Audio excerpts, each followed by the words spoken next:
G'day and welcome to Street Spec TV Tech Talk. Today we're going to have a quick look at identifying early Holden 4-speed gearboxes.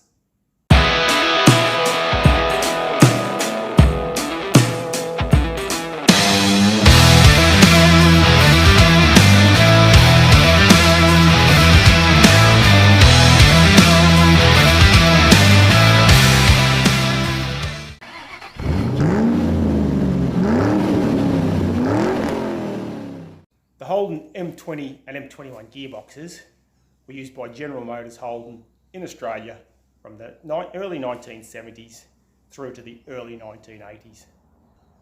Affectionately nicknamed the Aussie 4-speed, as they were an all-Australian designed and built gearbox.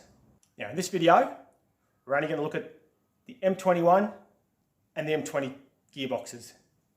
There was also an M22 gearbox used in commercial vehicles, which had a very low first gear for towing or hauling heavy loads. But again, that's no stronger or better than the M20, M21. Again, M22 just refers to the gear ratio set in it. Now, contrary to popular belief, one is not better than the other and one is not stronger than the other. The only difference between the M21 and the M20 were the gear ratios. Coarse splined input shaft. They both share the same bearings. They both share the same side cover and selectors. They both share the same synchro assemblies. They both share the same fine spline output shaft.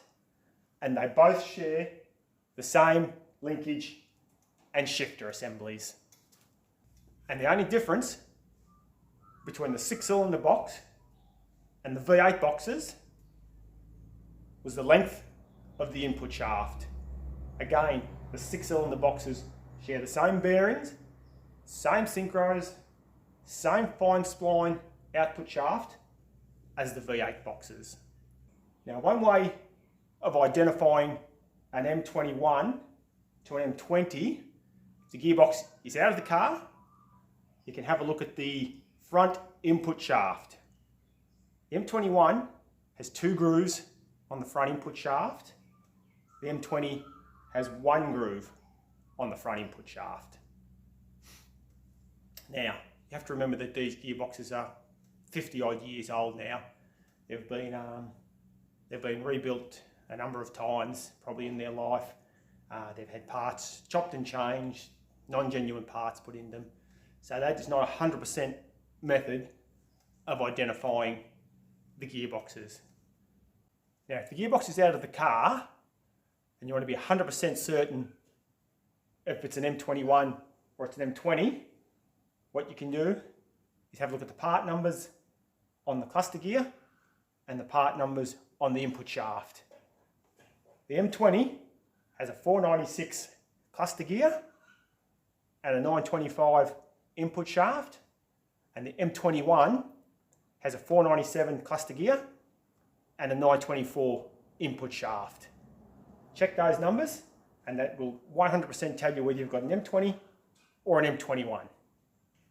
Now, if the gearbox is in the car and you want to work out whether it's an M21 or an M20, you simply jack up the rear of the car, get the rear wheels off the ground, put the gearbox into first gear and rotate the engine until you achieve 1 complete rotation of the output shaft. So if the engine turns 2.5 times to get 1 rotation of the output shaft, you've got an M21 because they've got a 2.5 to 1 first gear.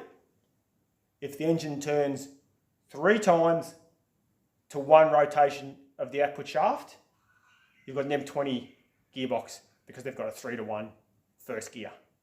The M21 got its reputation as a stronger gearbox was because it was only available as an option behind the 308s, whereas the M20s were available behind the 253s and the 6 cylinders. However, that was only because the Holden engineers back in the day deemed this gear ratio more suited to the 5-litre engine. Now, over the years, these cars have been modified, the engines have been modified, the diffs have been modified, gear ratios changed. So really, that's not an issue anymore. Like I said, don't let anyone try and tell you or charge you a premium for an M21 over an M20 because it's stronger or it's better. They're both exactly the same gearbox. The only difference is the gear ratios. Well, I hope this has helped someone. So until next time, we'll see you later.